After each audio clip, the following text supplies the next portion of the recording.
Boa noite, irmãos. A última vez que eu subi neste púlpito, eu tinha apêndice, mas não tinha uma esposa. Hoje eu não tenho mais apêndice, mas eu tenho uma esposa. Eu acho que foi uma troca justa. Eu queria muito agradecer as orações dos irmãos. No finalzinho de novembro, eu precisei passar às pressas por uma cirurgia, que teve uma recuperação não tão rápida quanto eu gostaria, mas graças a Deus eu estou muito bem. E no início desse ano, Deus me deu a oportunidade, a graça do casamento, com também o suporte e a ajuda de muitos dos irmãos, por quem eu também sou muito grato. Que Deus abençoe e recompense ricamente a vida de cada um de vocês. Talvez, por esse motivo, tenham me dado a oportunidade de falar sobre o tema de hoje. Mas antes de ir para o conteúdo propriamente dito, eu gostaria de ler um poema para vocês. Poema da Clarice Lispector. Eu não vou me ater a dar grandes detalhes sobre o poema. Eu peço que você ouça pacientemente e aguarde, porque eu prometo que ele vai fazer sentido em algum momento, tá bom? O poema se chama Não Te Amo Mais. Não te amo mais. Estarei mentindo, dizendo que ainda te quero como sempre quis. Tenho certeza que nada foi em vão. Sinto dentro de mim que você não significa nada. Não poderia dizer jamais que alimento um grande amor. Sinto cada vez mais que já te esqueci. E jamais usarei a frase eu te amo. Sinto, mas tenho que dizer a verdade. É tarde demais. Talvez não seja o melhor poema para alguém que acabou de casar. Mas vamos seguir aqui, eu prometo que vai fazer sentido. Hoje nós estamos dando início à série de mensagens, Gentilmente. Ela será uma das ferramentas que nós utilizaremos para nos auxiliar neste ano, em que nós nos propusemos a uma vida para servir, o tema do nosso ano. A nossa série está baseada em Gálatas, capítulo 5, versículos 22 e 23, num famoso texto da tradição cristã que fala sobre o fruto do Espírito. O nosso objetivo com essa série é destacar o caráter cristão que glorifica a Deus e mostra a realidade de Cristo aos outros. Nós estamos propondo aquilo que tem sido chamado de uma cultura vertical e uma realidade horizontal. Nós queremos que o padrão do céu determine aquilo que é a nossa conduta aqui na terra, nos nossos relacionamentos. Nós não queremos simplesmente fazer a coisa certa. Nós queremos fazer o certo pelas razões certas e da maneira certa. A maneira certa é essa maneira gentil, gentilmente. Nós queremos fazer com essa gentileza que é evidenciada por meio do fruto do Espírito, motivo pelo qual então a nossa série se chama Gentilmente. O nosso texto então, Gálatas 5, de 22 a 23, diz que o fruto do Espírito, ou que o Espírito produz este fruto, e ele passa a listar que fruto é este: amor, alegria, paz, paciência, amabilidade, bondade, fidelidade, mansidão e domínio próprio. Não há lei contra essas coisas. Paulo é sempre muito cuidadoso na escolha das imagens das quais ele se vale para explicar algo. Se você voltar um pouquinho no texto de Gálatas e olhar para o mesmo capítulo, o capítulo 5, mas o verso 19, ele fala sobre obras da carne. Mas no versículo 22, quando ele vai falar sobre a atuação do Espírito, sobre aquilo que o Espírito produz, ele não chama isso de obra do Espírito, em contraste com a obra da carne. Para contrastar com a obra da carne, ele se vale da expressão fruto do Espírito. O termo isolado, fruto, transporta a gente para o mundo da agricultura e nos mostra alguns fatos sobre como o Espírito atua na vida dos cristãos, nas nossas vidas. É preciso destacar que o crescimento do cristão, ou o crescimento do fruto do Espírito, ele é gradual. Da mesma forma que o crescimento de um legume, de uma verdura, enfim. a gente não consegue ver com tanta clareza o crescimento orgânico. Se você colocar uma cadeira em frente a um pé de maçã e ficar aguardando o crescimento da maçã, talvez você se frustre, porque vai demorar. Mas se você observar um pé de maçã num dia, e dali a algumas semanas, você voltar ali, dali a alguns meses, você vai conseguindo verificar o resultado. Você vai conseguindo verificar, constatar o crescimento. O crescimento cristão é gradual. Mas isso não significa que ele não acontece. Às vezes, a gente passa por algumas experiências, algumas meio impetuosas. E aí, quando elas acontecem, você tem uma reação diferente daquela que você sabe que teria anos atrás. Você pensa assim, rapaz, parece que está melhorando. Há algum tempo eu não reagiria da mesma forma, com a mesma paz ou com a mesma paciência com que eu reagi nesse momento.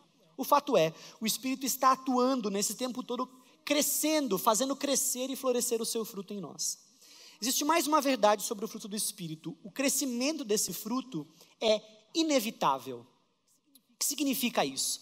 Significa que não existe nada que nós possamos fazer para impedir o crescimento do fruto do Espírito, porque o fruto pertence ao Espírito. Embora ele seja evidenciado em nós, ou por nosso intermédio, o dono do fruto é o Espírito, não sou eu. E o Espírito assegurou que ele executaria a sua obra em nós, que ele amadureceria esse fruto. Essa palavra fruto foi traduzida da língua grega como fruto, mas ela também poderia ter sido traduzida como resultado. Ou seja, o resultado do trabalho do Espírito em nós é amor, alegria, paz e essa relação que é trabalhada. Se nós temos o Espírito dentro de nós, o fruto crescerá. Isso é um fato, é algo constatado. Não existe nada que nós possamos fazer para evitar que isso aconteça. Mas essa realidade, ela é exclusiva daqueles em quem o Espírito habita. Às vezes a gente olha para algumas das características do fruto narradas aqui em Gálatas e olha assim, puxa, aquele meu amigo, ele não é um cristão, ele não tem um compromisso com Cristo Jesus, mas ele é um homem muito paciente. É um fruto do Espírito operando ali. Não é verdade. Somente aqueles que têm o Espírito de Deus podem produzir o fruto do Espírito, porque o fruto é do Espírito. Isso precisa fazer a gente ficar um pouco alerta, porque se a gente olha para a nossa vida e a gente tem dificuldade em perceber o crescimento ou o amadurecimento do fruto do Espírito em nós, isso deveria provocar questionamento em nós. O apóstolo Paulo, quando escreve em 2 Coríntios capítulo 13, versículo 5, diz: examinem-se a si mesmos e verifiquem se vocês estão praticando aquilo que afirmam crer. Assim poderão ser aprovados. Paulo manda a gente ficar alerta para verificar se a nossa prática concorda com o nosso discurso. E ele lança essa bomba assim e não fala mais nada. Verifica, presta atenção, para ver se de fato você está vivendo de acordo com aquilo que você diz que é. Isso nos leva então a uma última afirmação sobre o fruto do Espírito, é que ele tem raízes internas. Isso não tem uma relação com traços ou com características distintas que cada um de nós possui. Alguns de nós são mais tranquilos, alguns de nós são pessoas um pouco mais calmas, alguns de nós por natureza são pessoas mais passivas, enquanto que outros de nós, entre os quais eu, são um pouco mais assim agitados. E a gente pode olhar para uma pessoa que tem um temperamento um pouco mais tranquilo e atribuir à pessoa de um temperamento assim uma obra do Espírito, ou um fruto do Espírito. Mas isso não significa necessariamente que este é um fruto do Espírito.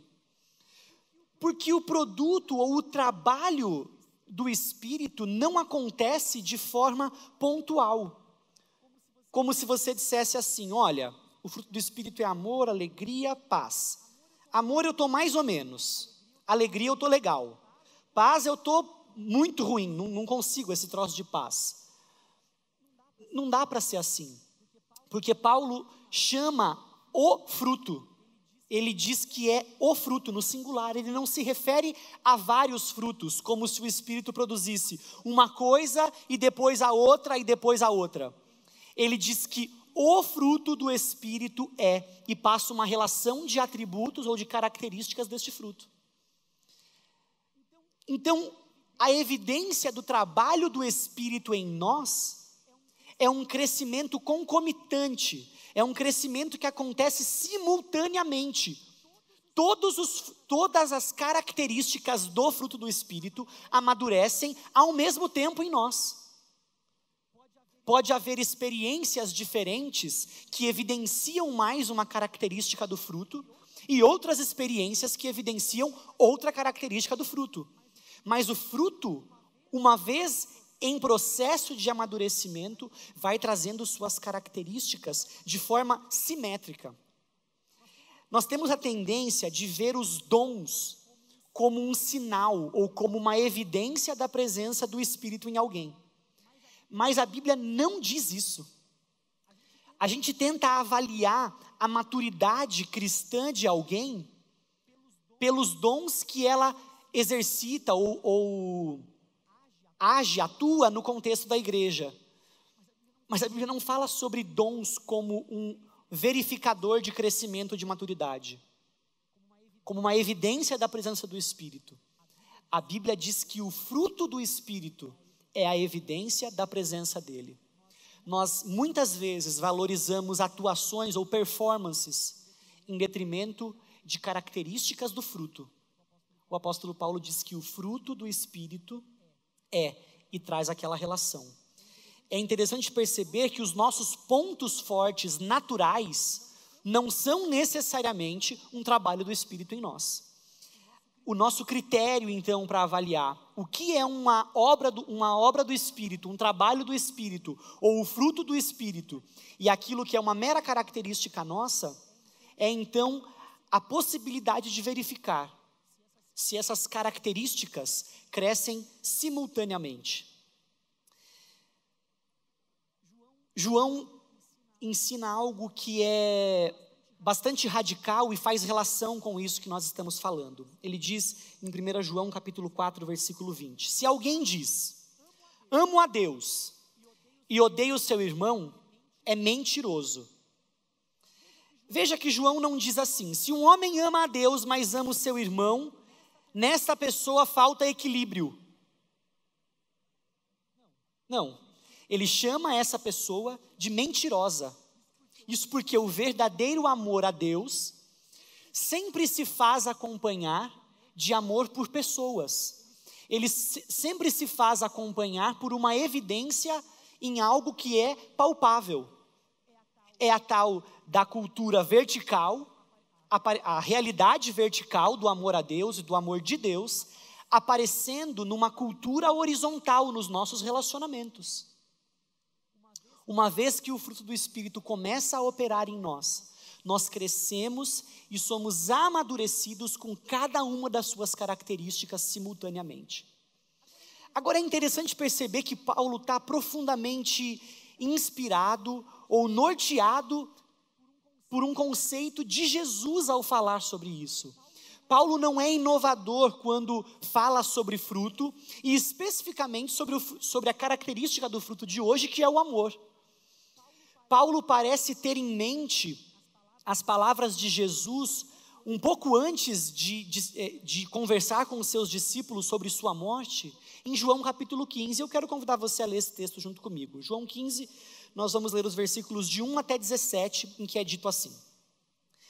Jesus dizendo: eu sou a videira verdadeira e meu pai é o lavrador.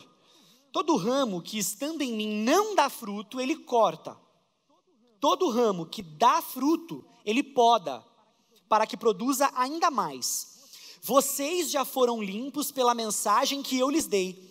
Permaneçam em mim e eu permanecerei em vocês, pois assim como um ramo não pode produzir fruto se estiver se não estiver na videira, vocês também não poderão produzir frutos, a menos que permaneçam em mim.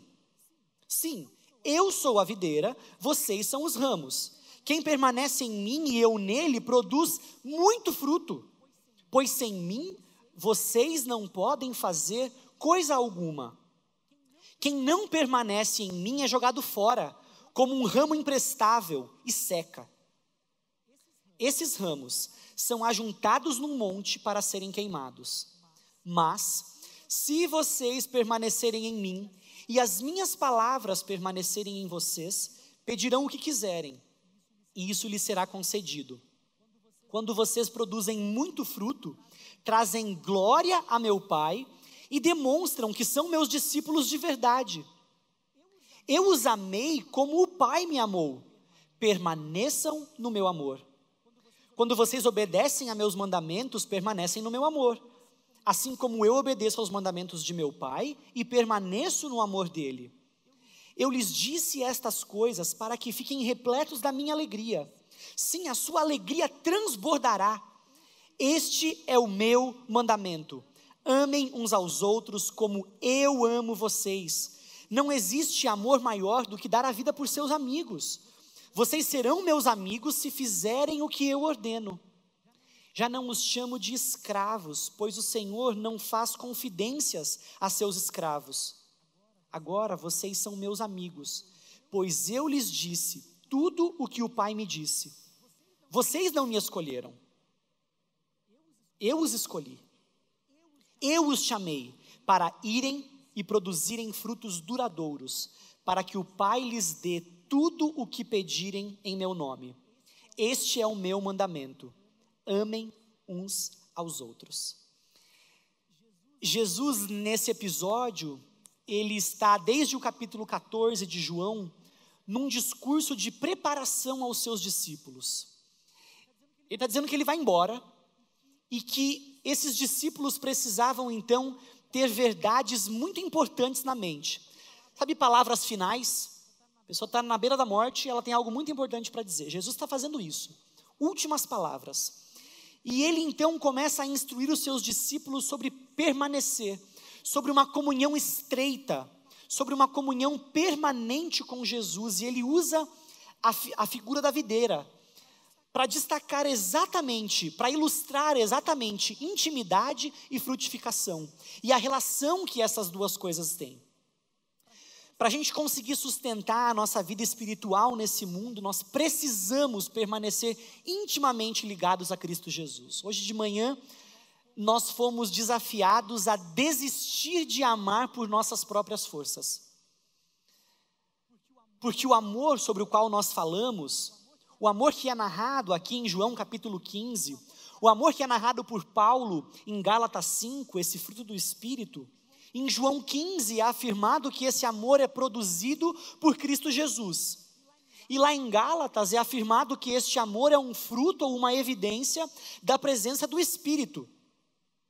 Ou seja, se isso não está acontecendo em nós, Jesus, que é a videira, fará com que os ramos produzam o fruto esperado. Quando isso não acontece, ele conhece os meios apropriados para mudar esse quadro.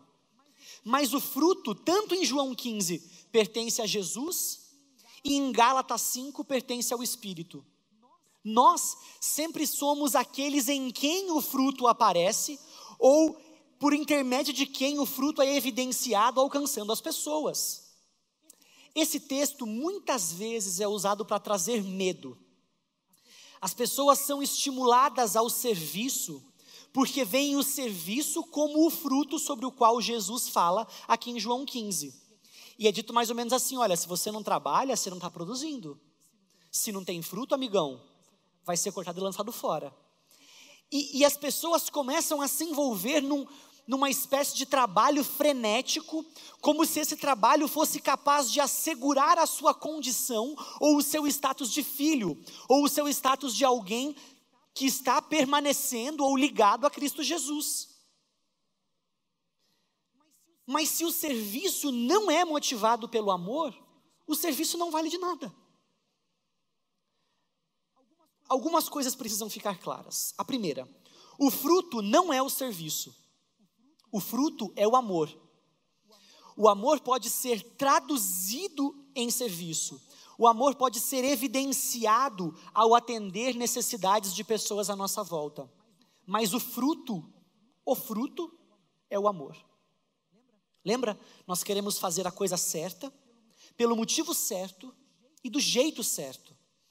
A gente não quer estimular você a uma espécie de ativismo religioso, como que se o seu trabalho dentro das nossas paredes assegurasse seu status de filho. A gente não quer estimular você a um envolvimento ministerial, porque isso vai ser uma evidência de que você é alguém que está frutificando. Esse é um ano para servir com a motivação correta. Esse é um ano para servir com o espírito correto. E nós só podemos fazer isso pela capacitação e força de Cristo Jesus. Esse Jesus deixou para nós o seu espírito que nos capacita e que nos orienta e que produz em nós esse fruto. Versículo 2 e 3 de João 15 diz: todo ramo que estando em mim não dá fruto, ele corta. Todo ramo que dá fruto, ele poda, para que produza ainda mais. É aqui que vem a história do medo. Será que eu vou ser cortado se eu não produzir? Mas o versículo 3 diz: vocês já foram limpos pela mensagem que eu lhes dei. Veja que Jesus diz: todo ramo que estando em mim não dá fruto, ele corta. Todo ramo que dá fruto, ele poda. Poda é limpeza. Versículo 3, vocês já foram limpos. Ou seja, se você é um filho de Deus, se você creu em Cristo Jesus, se você entregou o controle da sua vida ao domínio de Jesus, você é um filho dele, o Espírito de Deus habita em você e você já está limpo pela palavra da verdade. Você não corre o risco de ser cortado da comunhão com ele, porque é ele mesmo quem assegura a sua comunhão com ele. Isso não é resultado de algo que você é capaz de produzir. Vocês já foram limpos pela palavra que eu lhes falei. O que é uma realidade sobre nós é a realidade da poda, é a realidade da manutenção diária do nosso status de filhos.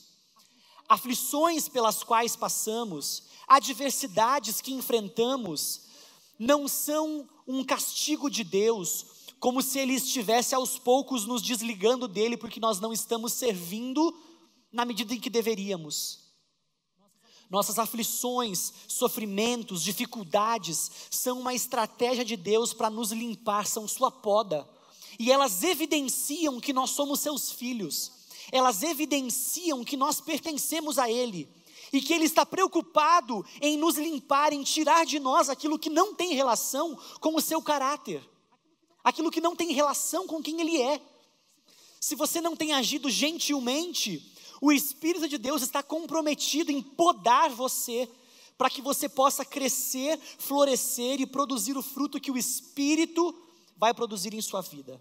Lembre-se, você é um filho, então você vai frutificar. Jesus prossegue e afirma a possibilidade do fruto somente num contexto de relacionamento com Ele.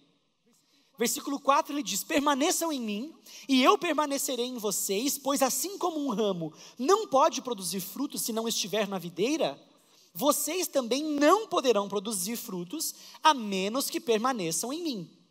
Veja como Paulo está em sintonia com as palavras de Jesus. Em Gálatas ele diz: a evidência, ou quando o Espírito trabalha em alguém, ele produz um fruto, e o fruto é, que ele passa a listar. Aqui Jesus está conversando com os discípulos, e um capítulo antes ele diz assim, João 14, 26, quando o Pai enviar o encorajador, ou o consolador, nas versões mais antigas, o Espírito Santo, como meu representante, ele lhes ensinará todas as coisas, e os fará lembrar tudo o que eu lhes disse. Jesus diz que naquele momento ele estava ali com os discípulos para capacitá-los a obedecer. Mas haveria um momento que o Espírito viria e esse Espírito os capacitaria, os ensinaria todas as coisas e os faria lembrar aquilo que Jesus disse. Jesus nos mandou amar, o Espírito nos lembra e nos capacita ao amor. Essa é uma obra que está sendo operada e construída pelo Espírito, em nós e por nosso intermédio. É por isso que em João, no capítulo 15, versículo 5, Jesus diz: sem mim, vocês não podem fazer coisa alguma. E é interessante, porque esse texto em grego parece que o autor começou a escrever e não terminou. Em grego está escrito assim: sem mim, nada, ponto. Como que é? Jesus diz: sem mim, nada. Aí a gente, para deixar a coisa mais clara, os tradutores bíblicos complementam e dizem: sem mim vocês não podem fazer coisa alguma. Mas percebe que é mais do que isso? Sem Jesus, nada. Sem Jesus não adianta o seu esforço, sem Jesus não adianta a mandinga, sem Jesus não adianta você cruzar os dedos, ranger os dentes, falar, eu vou conseguir fazer isso. Não resolve. Sem Jesus, nada feito. Essas características que são produzidas pelo Espírito são viabilizadas pelo poder dele, disponibilizado a nós. Veja como ele prossegue o argumento em João 15. Se vocês permanecerem em mim e as minhas palavras permanecerem em vocês, pedirão o que quiserem e isso lhes será concedido. Quando vocês produzem muitos frutos, trazem grande glória a meu Pai e demonstram que são meus discípulos de verdade.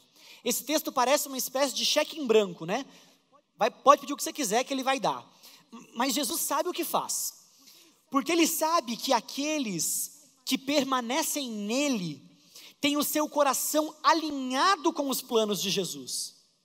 Alguém que permanece em Jesus não vai pedir besteira. Vai pedir justamente para que Jesus produza o fruto que ele prometeu produzir. E é por esse motivo que Jesus vai atender o pedido dessas pessoas. Porque elas estão em intimidade com ele. Quando nós vivemos o padrão de amor que Jesus estabeleceu, padrão que nós somos capacitados a viver pelo poder do Espírito, nós mostramos essa realidade vertical numa cultura horizontal. Esse padrão de amor que emana do alto é evidenciado nos nossos relacionamentos. Jesus diz que quando nós damos o fruto do amor, nós trazemos grande glória a Deus e demonstramos ao mundo que somos seus discípulos de verdade. Vem de lá e aparece aqui. Percebe que a nossa gentileza, produzida por esse trabalho do Espírito em nós, testemunha ao mundo que nós somos discípulos dele e atrai a atenção do mundo para Cristo Jesus. Enquanto que a truculência afasta, essa gentileza aproxima. Se você é um crente hostil, isso não combina. Aqueles que pertencem a Jesus precisam ser gentis. Crente hostil não pode. E crente gentil deveria ser algo redundante. Estar em Cristo, ter o Espírito em nós, deveria naturalmente produzir essa gentileza sobre a qual estamos falando. No ano passado nós dedicamos 40 dias para pensar especificamente sobre o amor. Uma vez que o tema é inesgotável, a gente continua aqui voltando e martelando na realidade da necessidade do amor. Nós aprendemos aquilo que Jesus prossegue ensinando nesses próximos versículos de 9 a 12. Eu os amei como o Pai me amou. Vê o padrão de amor que Jesus oferece? A mesma medida de amor que o Pai dispensa ao Filho, o Filho dispensa a nós. Permaneçam no meu amor, permaneçam neste padrão de amor que eu ensinei a vocês. Quando vocês obedecem aos meus mandamentos, permanecem no meu amor. Assim como eu obedeço aos mandamentos de meu Pai, permaneço no amor dele. Este é o meu mandamento. Amem uns aos outros como eu amo vocês. Jesus é o padrão de amor e ele ama os seus filhos de acordo com a necessidade deles. Ele ama os seus de acordo com a necessidade daqueles que são amados por Ele. Nós éramos carentes de alguém perfeito que morresse em nosso lugar. A gente não precisava de carinho na cabeça só. A gente precisava de um sacrifício.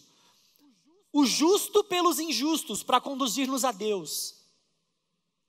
Não adiantava eu ir lá e tentar morrer por alguém. Porque é um tranqueira morrendo por um tranqueira. Não produz nada. Tinha que ser alguém completamente santo. E esse padrão ele nos entrega. A gente não precisa morrer por mais ninguém hoje.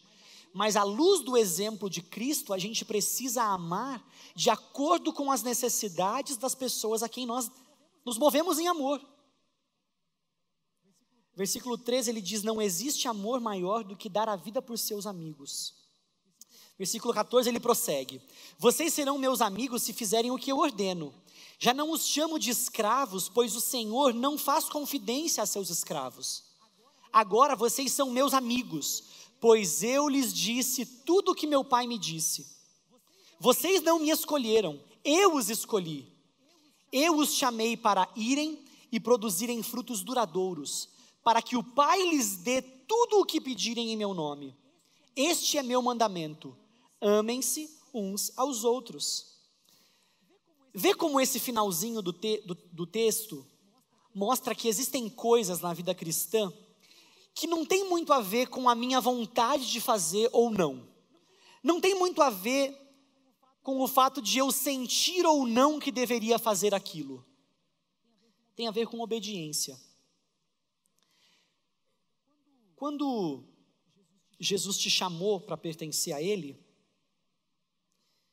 é meio assim: perdeu, playboy. Porque agora você pertence a Ele. Ele é o seu dono. E esse Jesus diz que aqueles que perdem sua vida por amor a Ele, a ganham. Mas aqueles que tentam ganhar sua vida, acabam perdendo. Nós fomos escolhidos, nós fomos criados para amar. O propósito da nossa vida é o fruto do amor. Jesus escolheu você para isso. Ele chamou você pelo nome para pertencer a Ele, para que você vá e dê fruto. Muitas vezes nós somos desmotivados, nós somos desencorajados à obediência, desmotivados ao amor, porque amar parece algo difícil demais e de fato é. Nós olhamos para aquilo que o mundo apresenta como amor e percebemos que isso não tem relação alguma com aquilo que Jesus fala sobre amor. Porque as coisas parecem invertidas. Parecem tão invertidas que às vezes parece que o caminho de Jesus é o caminho invertido. O certo é chamado de errado e o errado de certo. Uma vez que o padrão de Jesus é diferente do padrão do mundo, eu queria convidar você a ler de novo aquele poema que a gente leu no começo, mas dessa vez a gente vai ler um pouquinho diferente. A gente vai ler de baixo para cima. É o mesmo poema, mas de baixo para cima. É tarde demais. Sinto, mas tenho que dizer a verdade. Eu te amo. Eu jamais usarei a frase já te esqueci. Sinto cada vez mais que alimento um grande amor. Não poderia dizer jamais que você não significa nada. Sinto dentro de mim que nada foi em vão. Tenho certeza que ainda te quero como sempre quis. Estarei mentindo, dizendo que não te amo mais. Quando você olhar para o padrão de amor elevado demais e não conseguir obedecê-lo, se submeta ao padrão de Jesus.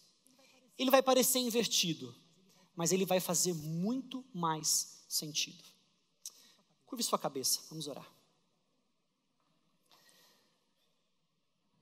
Senhor, se não fosse por tua atuação em nós, se não fosse pelo trabalho do teu Espírito em nós, nós não teríamos condições de ser, ter e fazer aquilo que o Senhor nos manda ser, ter e fazer.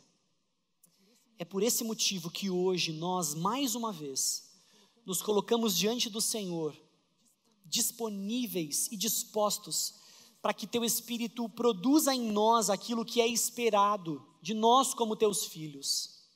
Trabalha em nós, Senhor, atua em nós de forma poderosa, para que o mundo testifique que somos Teus filhos, para que o mundo seja despertado, para que no mundo seja despertada a curiosidade sobre quem o Senhor é, e tenhamos assim a oportunidade de mostrar ao mundo Teu amor. Nós Te amamos, Senhor, Te amamos porque o Senhor nos amou primeiro. Capacita-nos a responder esse amor em nome de Jesus.